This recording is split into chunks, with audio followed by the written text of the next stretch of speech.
Assalamualaikum warahmatullahi wabarakatuh. Perkenalkan, nama saya Muhammad Andi. Saya mahasiswa STAI Anak 2 Pola Tunggal, jurusan Pendidikan Agama Islam, NIM 19112465.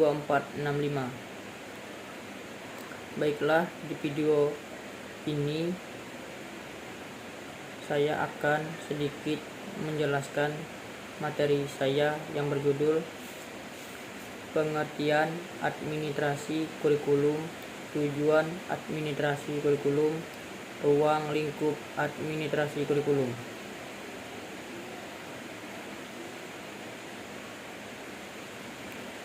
Yang pertama-tama yang saya hormati Bapak dosen pengampu Dr. Heru Setiawan, SPDI, MPDI.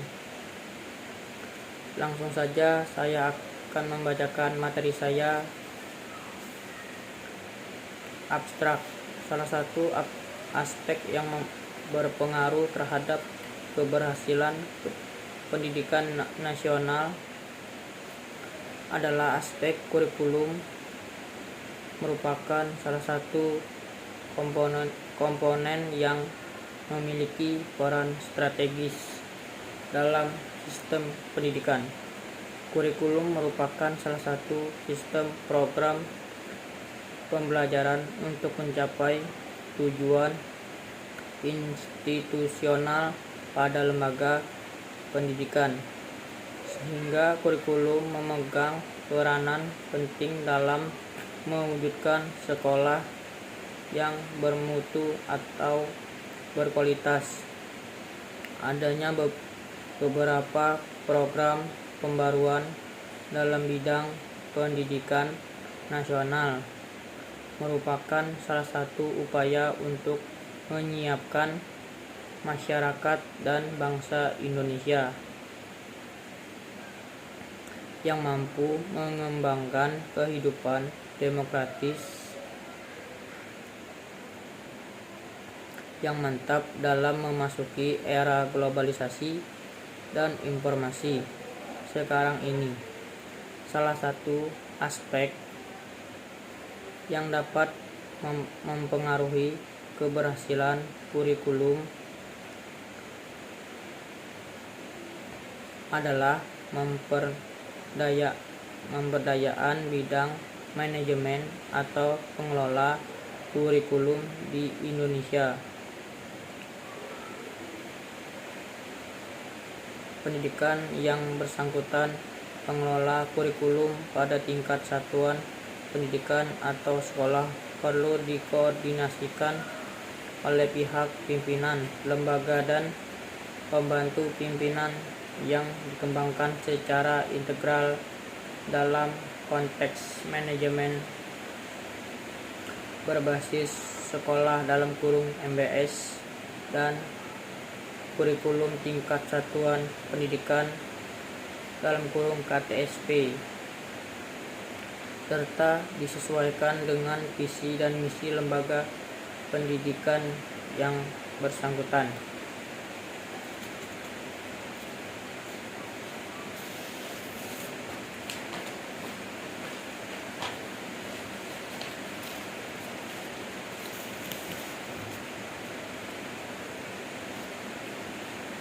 Pembahasan pengertian administrasi kurikulum. Istilah kurikulum berasal dari bahasa Latin yaitu curricular, yang berarti jarak yang harus ditempuh oleh seorang pelari.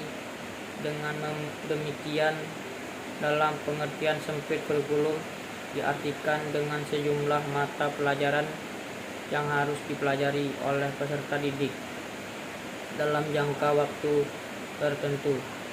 Selanjutnya, dalam pengertian luas, kurikulum diartikan dengan semua pengalaman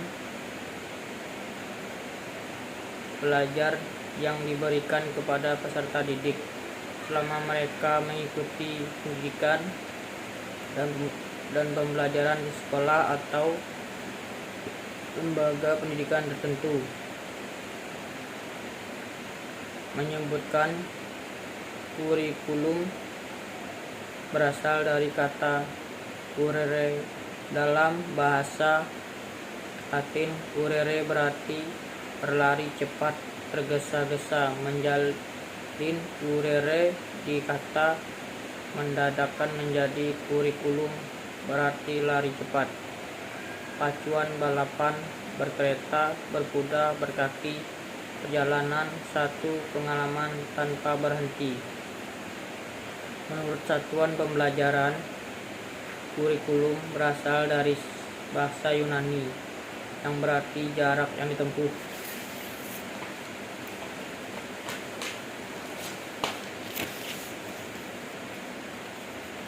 Sedangkan dalam bahasa Prancis istilah kurikulum berasal dari kata courir yang berarti berlari. Kurikulum berarti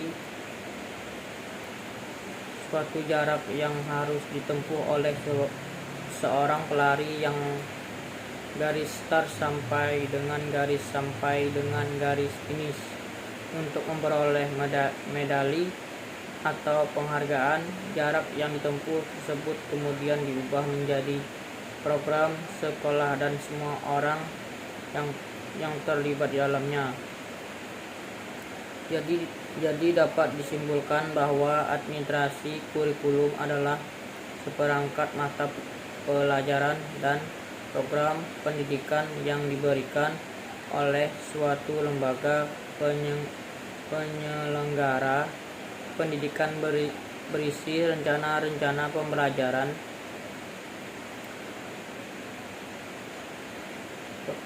yang diberikan untuk peserta didik dalam suatu periode pendidikan. B. Tujuan administrasi kurikulum. Ada beberapa fungsi dan tujuan dari administrasi kurikulum, di antaranya sebagai berikut: meningkatkan efisien pemanfaatan sumber daya kurikulum, pemberdayaan sumber maupun komponen kurikulum dapat ditingkatkan melalui pengelola yang terencana dan efektif. 2. Meningkatkan keadilan dan kesempatan pada siswa untuk mencapai hasil yang maksimal. Kemampuan yang maksimal dapat dicapai peserta didik tidak hanya melalui kegiatan intrakurikuler, tapi juga perlu melalui kegiatan ekstrakurikuler yang dikelola secara integritas dalam mencapai tujuan kurikulum. 3. Meningkatkan relevansi dan efektivitas pembelajaran sesuai dengan kebutuhan peserta didik maupun lingkungan sekitar peserta didik. Kurikulum yang dikelola secara efektif dapat memberikan kesempatan dan hasil yang relevan dengan kebutuhan peserta didik maupun lingkungan sekitar. 4. Meningkatkan efektivitas kinerja guru maupun aktivitas siswa dalam mencapai tujuan pembelajaran. Mengelola kurikulum yang profesional, efektif, dan terpadu dapat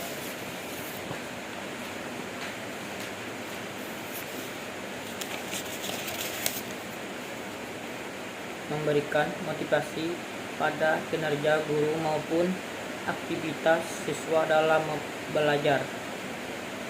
5.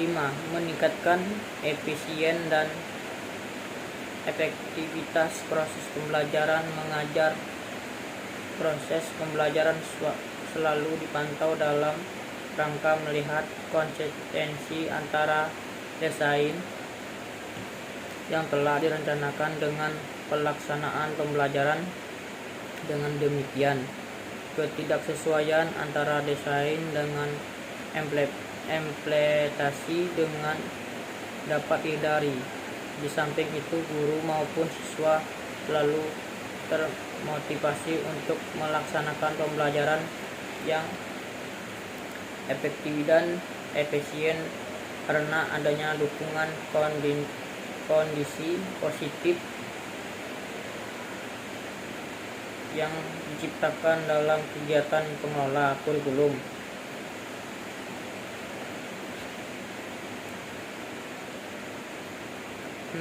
Meningkatkan partisipasi masyarakat untuk membantu pengembangan kurikulum. Kurikulum yang dikelola secara profesional akan melibatkan masyarakat khususnya dalam mengisi bahan ajar atau sumber belajar. Perlu disesuaikan dengan ciri khas dan kebutuhan pembangunan daerah setempat. C. Ruang lingkup administrasi kurikulum. Ruang lingkup administrasi kurikulum meliputi perencanaan, pelaksanaan, dan penilaian kegiatan kurikulum. Pada tingkat sekolah, kegiatan kurikulum lebih mengutamakan untuk merealisasikan dan merelokasikan antara kurikulum nasional standar kompetensi dasar dengan kebutuhan daerah dan kondisi sekolah yang bersangkutan, sehingga kurikulum tersebut merupakan kurikulum yang integritas dengan peserta didik maupun dengan lingkungan. 1. Administrasi pengembangan kurikulum. Tugas para pengembang kurikulum adalah menyusun kurikulum yang memungkinkan anak mengembangkan kemampuannya bagi kehidupan dan konstruktif.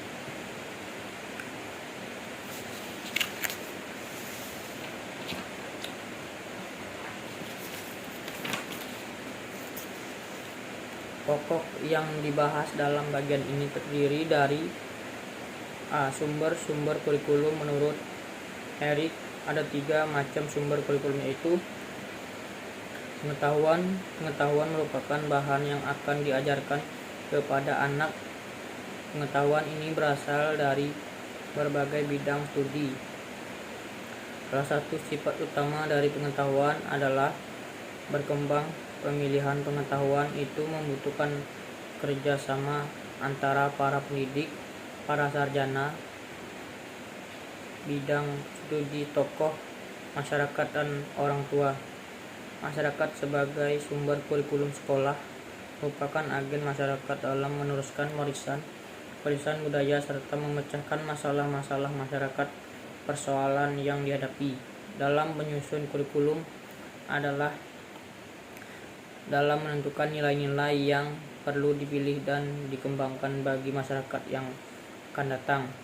Individu sebagai sumber kurikulum. Kurikulum disebut dengan maksud membantu mengembangkan anak seoptimal mungkin. Tiap individu anak mempunyai kemampuan, sifat, dan kebutuhan yang berbeda. Karena itu kurikulum harus disusun agar sesuai atau dapat melayani kemampuan, sifat, dan kebutuhan tersebut.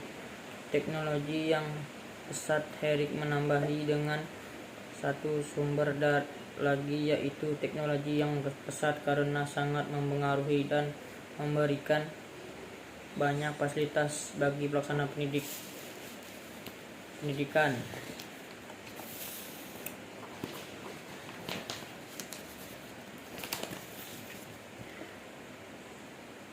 Kekuatan-kekuatan yang mempengaruhi pengembangan kurikulum sekolah mendapat pengaruh dari kekuatan-kekuatan yang ada dalam masyarakat, terutama dari pendidikan tinggi masyarakat dan nilai-nilai.